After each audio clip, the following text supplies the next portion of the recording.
नमस्कार मित्रांनो, आर.एस. अकॅडमीमध्ये आपल्या सर्वांचं सहर्ष स्वागत आहे. रत्नागिरी जिल्ह्यातल्या विद्यार्थ्यांना या ठिकाणी प्रतीक्षा लागून होती, की आमचं जे टाईम टेबल आहे, परीक्षा केव्हा होणार आहे. तर ते टाईम टेबल मित्रांनो या ठिकाणी जाहीर झालेलं आहे. कालच 19 तारखेला हे जे टाईम टेबल आहे, ते जाहीर झालेलं आहे आणि या टाईम टेबलबद्दल आपल्याला डिटेल माहिती बघायची आहे. परंतु तत्पूर्वी जर तुम्ही आमच्या चॅनलवर नवीन असाल, तर चॅनलला लाईक करा, सबस्क्राईब करा आणि जास्तीत जास्त विद्यार्थ्यांच्यापर्यंत शेअर करा आणि तुम्ही हा व्हिडिओ कोणत्या तालुक्यातून, कोणत्या जिल्ह्यातून बघत आहे, ते सुद्धा सांगायला विसरू नका. आता तुम्ही रत्नागिरीचा आहे म्हटल्यानंतर रत्नागिरी जिल्ह्यातूनच पाहणार आहे. फक्त तुम्ही कोणत्या गावातून, कोणत्या तालुक्यातून हा व्हिडिओ बघत आहे ते सांगा आणि त्याचबरोबर कमेंट बॉक्सजवळ जे हाईपचं बटन आहे ते दाबायला विसरू नका आणि अशाच नवनवीन व्हिडिओची नोटिफिकेशन जर तुम्हाला हवी असतील, तर तुम्ही बेल आयकॉनवरती या ठिकाणी क्लिक करायचं आहे. तर बघा, या ठिकाणी जे वेळापत्रक जाहीर झालेलं आहे, याच्यामध्ये बिंदू नामावली तयार करणे व ती मंजूर करणे. आता कालच आपण बघितलं, की बिंदू नामावली जाहीर झालेलं आहे. या बिंदू नामावलीमध्ये आपण कोणकोणती कामं वगैरे आहेत ते उपविभागानुसार बघितलेलं आहे. त्यानंतर बघा, जाहीर नोटीस प्रसिद्धी व गावनिहाय आरक्षण निश्चित करणे 24 ऑगस्ट ते 1 सप्टेंबर 2026 पर्यंत या ठिकाणी ही जी प्रक्रिया आहे ती चालणार आहे. आता बिंदू नामावली वगैरे जाहीर झालेली आहे, तर त्याच्यामध्ये तुम्हाला आक्षेप वगैरे घ्यायचे असतात. तर ते आक्षेप कधी मागवायचे आहेत बघा, 2 सप्टेंबर ते 4 सप्टेंबरपर्यंत म्हणजे 24 तारखेपासून ते 1 सप्टेंबरपर्यंत तुमचं गावनिहाय आरक्षण जाहीर होणार आहे.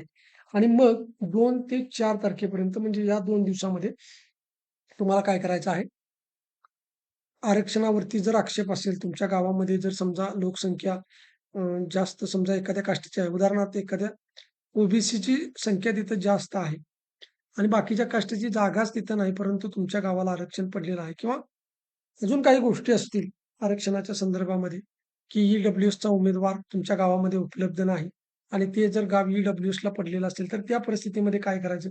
अशा पद्धतीनं अनेक प्रश्न या ठिकाणी निर्माण होत असतात.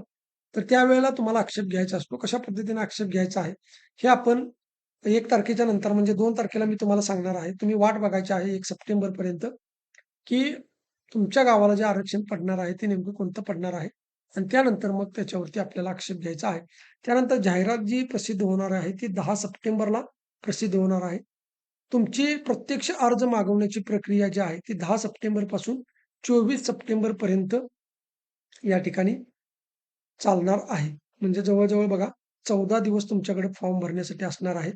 आता तुम्हाला जे डॉक्युमेंट लागणार आहे, ते 24 सप्टेंबरच्या आतले डॉक्युमेंट लागणार आहे.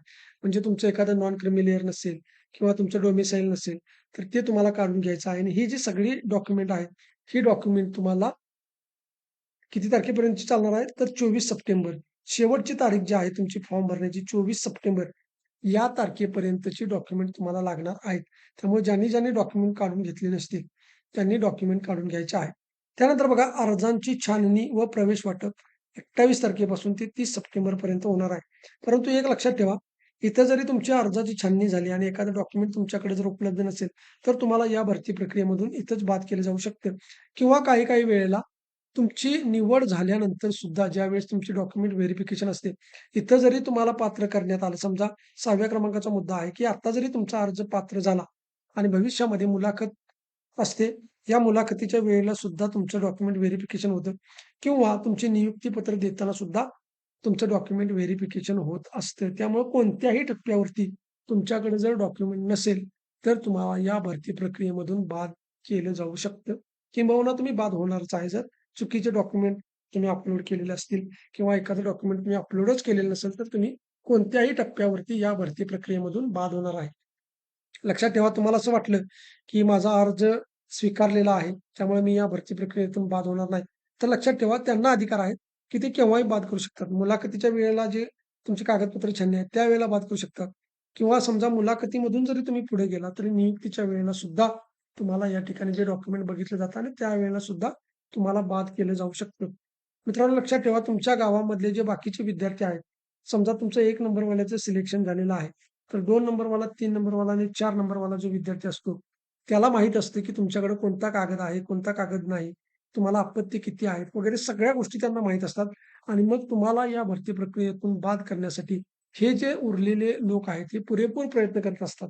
म्हणून फॉर्म भरण्याच्या अगोदर तुमचे डॉक्युमेंट क्लिअर असल्याशिवाय फॉर्म भरायचा नाही. फॉर्म भरताना तुमच्याकडनं कोणत्या चुका होतात याच्यावरती सुद्धा आपण तुमच्याशी सविस्तर एका व्हिडिओमध्ये बोलणार आहे. परंतु लक्षात ठेवा, पूर्ण डॉक्युमेंट असल्याशिवाय आपण फॉर्म भरायचा नाही आणि फॉर्म भरताना अजिबात चुका करायच्या नाहीत. त्यामुळं आपण जो व्हिडिओ देणार आहे, तो व्हिडिओ तुम्ही बघा आणि त्यानंतरच तुम्ही फॉर्म भरायला सुरुवात करायची आहे. लेखी परीक्षा जी आहे ती मित्रांनो 4 ऑक्टोबरला आहे. लक्षात ठेवा, हे उरलेले 10 दिवस, त्यानंतर पुढचे 30 दिवस, 40 दिवस आणि ते पुढचे 3 म्हणजे 43 दिवस या ठिकाणी तुमच्याकडे शिल्लक आहेत. यामधले 10-12 दिवस ज्यांचे डॉक्युमेंट नसतील, त्यांचे असेच जाणार आहेत. परंतु ज्यांचे डॉक्युमेंट आता सध्या काढलेले आहेत, त्यांच्याकडे 43 दिवसांचा कालावधी आहे. तर या 43 दिवसांमध्ये तुम्हाला अभ्यासक्रम कंप्लीट करायचा आहे. मार्केटमधलं कुठलंही बुक जरी तुम्ही घेतलं, तरी या 40 दिवसामध्ये तुमचा अभ्यास कंप्लीट होणार नाही. त्यामुळं आपल्या बॅचमध्ये आपण ऑथेंटिक माहिती जी तुम्हाला परीक्षेला आवश्यक आहे, तेवढंच सिलेक्टेड मटेरियल तुम्हाला आपल्या बॅचच्या माध्यमातून देण्याचा प्रयत्न केला जातो. त्यामुळे ज्यांना आपली बॅच घ्यायची आहे, त्यांनी आपला नंबर आहे 97 30 61 32 37 या नंबरवरती मला कॉल, मेसेज करा. तिथे तुम्हाला डिटेल या ठिकाणी माहिती दिली जाईल. त्यानंतर बघा 4 तारखेला तुमचा पेपर झाल्यानंतर लगेच 5 तारखेला काय होणार आहे, तुमचा निकाल जो आहे तो प्रसिद्ध केला जाणार आहे. परंतु तत्पूर्वी या 5 तारखेच्या अगोदर तुमचे जे काही प्रश्न असतील, म्हणजे तुमची जी प्रश्नपत्रिका आहे, त्या प्रश्नांच्या वरती जे काही आक्षेप असतील, ते सुद्धा तुम्हाला दिले त्यासाठी वेळ दिली जाणार आहे. म्हणजे 4 तारखेला संध्याकाळीच तुमचा निकाल जाहीर होईल. लेखी परीक्षेचा म्हणजे जी लेखी परीक्षा होणार आहे, त्याचं जे मूल्यांकन आहे ते 4 तारखेला केलं जाईल. 4 तारखेला तुमच्या कोणाला किती गुण पडलेले आहेत हे कळणार आहे. परंतु एखाद्या प्रश्नाचं उत्तर जर चुकीचं दिलेलं असेल, तर त्याच्यावरती आक्षेप घेण्यासाठी सुद्धा तुम्हाला 5 तारखेपर्यंत वेळ असणार आहे आणि 5 तारखेला संध्याकाळी या ठिकाणी तुमचा निकाल जो आहे, तो जाहीर होणार आहे. लक्षात ठेवा. लेखी परीक्षा 4 तारखेला जरी असेल, तरी 4 तारखेला संध्याकाळीच निकाल जाहीर होतो आणि त्यानंतर 1 दिवस तुम्हाला असतो तो म्हणजे त्याच्यावरती आक्षेप घेण्यासाठी जे चुकीचे उत्तर आहेत त्याच्यावरती आणि 5 तारखेला संध्याकाळी मात्र काय होणार आहे, तुमचा निकाल जो आहे अंतिम, तो प्रसिद्ध केला जाणार आहे. कुठला? लेखीचा. त्यानंतर बघा, तोंडी परीक्षा जी आहे, ती 6 ऑक्टोबरला होणार आहे. आता इथं 6 तारखेपासून पुढे एखादी तारीख दिलेली नाही लक्षात ठेवा. तर तुमची 6च तारीख दिलेली आहे. त्यामुळे 6 तारखेला सगळ्यांच्या मुलाखती होण्याचे चान्सेस आहेत. किंबहुना नियुक्तीपत्र जर 12 तारखेला असेल, तर मग 6 ते 10 पर्यंत सुद्धा तुमची या ठिकाणी मुलाखत प्रक्रिया चालू शकते. परंतु इथं असं कोणतीही डेट पुढची दिलेली नाही. केवळ 6 ऑक्टोबर दिलेली आहे. त्यामुळे 6 ऑक्टोबरला या ठिकाणी काय होऊ शकतं, की तुमची मुलाखत सर्वांची जी आहे, ती पूर्ण होऊ शकते. त्यामुळे तुम्हाला लक्षात ठेवायचं आहे, की चांगल्या पद्धतीनं तयारी करायची आहे.